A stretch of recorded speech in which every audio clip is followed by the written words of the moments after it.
Halo Sobat Corong ID. Ada sebuah buku lama yang pembahasannya sangat menarik untuk kita bahas. Di mana buku itu berjudul How to Swim with Sharks Without Being Eaten Alive, yang jika kita terjemahkan ke dalam bahasa Indonesia, yaitu bagaimana bisa berenang dengan hiu tanpa dimakan hidup-hidup.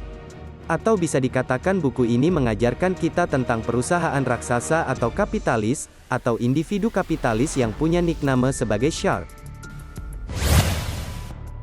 Shark di sini didefinisikan sebagai binatang yang kejam dan tega melakukan hostile takeover, atau pengambilalihan paksa tanpa belas kasihan pada pemilik lama. Ya, namanya pengambilalihan perusahaan secara paksa, tentu tidak mengenakan bos. Terlebih, adanya aksi ini dapat menimbulkan ketidakpastian bagi investor, dan bisa mengorbankan kinerja perusahaan ke depan. Nah, di satu sisi, kita semua tahu di negara demokrasi yang mengambil sistem liberal, seperti Amerika. Berkali-kali kita sebut jika AS adalah negara swasta, yang semua kendali ekonominya dipegang swasta. Karena mengadopsi pasar bebas, maka siapa yang kuat, dia yang menang. Istilahnya hukum rimba yang mereka pakai. Namun yang menjadi pertanyaan, apakah negara mereka tidak turun tangan? Karena seperti yang kita tahu, jika negara memang harus turun tangan, bukan free market yang dipromosikan karena hukum rimba, namun fair market karena berdasarkan kesamaan peluang dan win-win solution.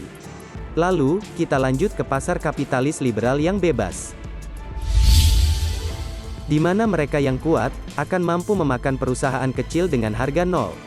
Gambarannya gini, kita bisa saja dibikin berhutang pada mereka dan tinggal diambil gratis. Namun di satu waktu, sebenarnya kita telah masuk ke dalam jebakan hutang yang dilakukan pertama oleh pihak swasta, di mana para shark inilah pelakunya.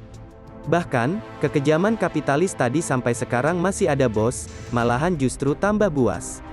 Karena memang, itulah yang biasa digunakan oleh para shark tersebut. Karena sebenarnya, mereka menyamarkan diri agar terlihat baik dan terpercaya oleh sang target, padahal nyatanya itu hanyalah topeng yang mereka gunakan agar target mudah dikelabuhi. Sahabat sekalian, tahukah kalian seseorang bernama Bosman Mardigu? Benar sekali, beliau yang telah menginspirasi saya untuk menulis berita ini.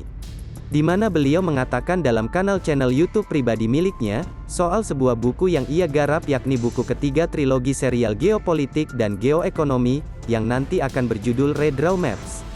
Di situ beliau berspekulasi jika tanpa kita sadari, saat ini Indonesia telah dimakan oleh Amerika maupun China. Jadi, mari kita bahas dengan menggunakan pemahaman dasar bernegara ala Forza Panarata. Di sini beliau menegaskan jika kita mendukung fair trade pasar yang adil bukan pasar bebas yang pakai hukum rimba.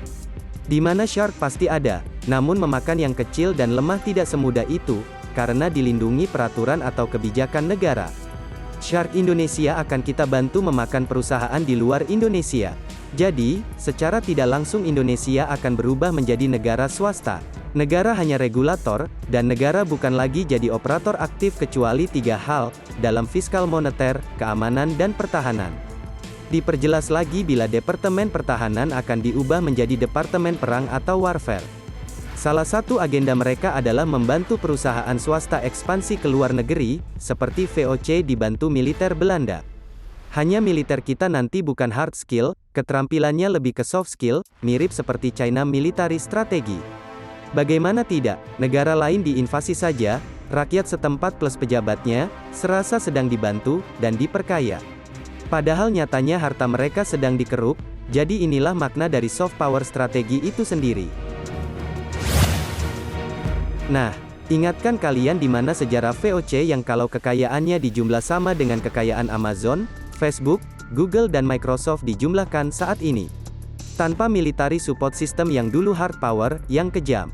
Seperti di Pulau Banda dan sekitarnya yang memiliki 15.000 penduduk demi nutmeg pedangan Belanda. Militernya di bawah J.P. Cowan, bisa membantai sekitar 14.000 penduduk, sehingga saat ini tinggal sejarah duka bagi bangsa Indonesia. Dari sistem itulah, yang kemudian dipakai Amerika hingga 70 tahun lamanya untuk melindungi oil company-nya, internet, satelit, dan dolarnya. Hingga di tahun 2013, mereka sadar dan berganti haluan, setelah melihat strategi soft power yang dilakukan China, yang rupanya sangat worth it untuk dicoba. Bagaimana tidak, Strategi yang dilancarkan Beijing mampu membuat luluh dan banyak disukai pemimpin negara oportunis yang ingin cepat quick money. Misalnya saja, untuk negara-negara yang saat ini mengambil proyek obor. Negara tersebut memang ambil Tiongkok sebagai bohir dan sponsor kekuasaan, atau negara tersebut lemah foreign policy-nya? Karena apa? Karena secara tidak langsung, mereka telah termakan soft power military strategi, dengan menggunakan pendekatan ekonomi. Nah, mungkin itu gambaran ke depan bila Indonesia tidak membenahi secara cepat, mungkin judul dari video admin bisa benar-benar terjadi. Jadi, bagaimana menurutmu terkait hal ini? Silahkan tulis komentar kalian di bawah, dan sekian dulu dari admin, terima kasih.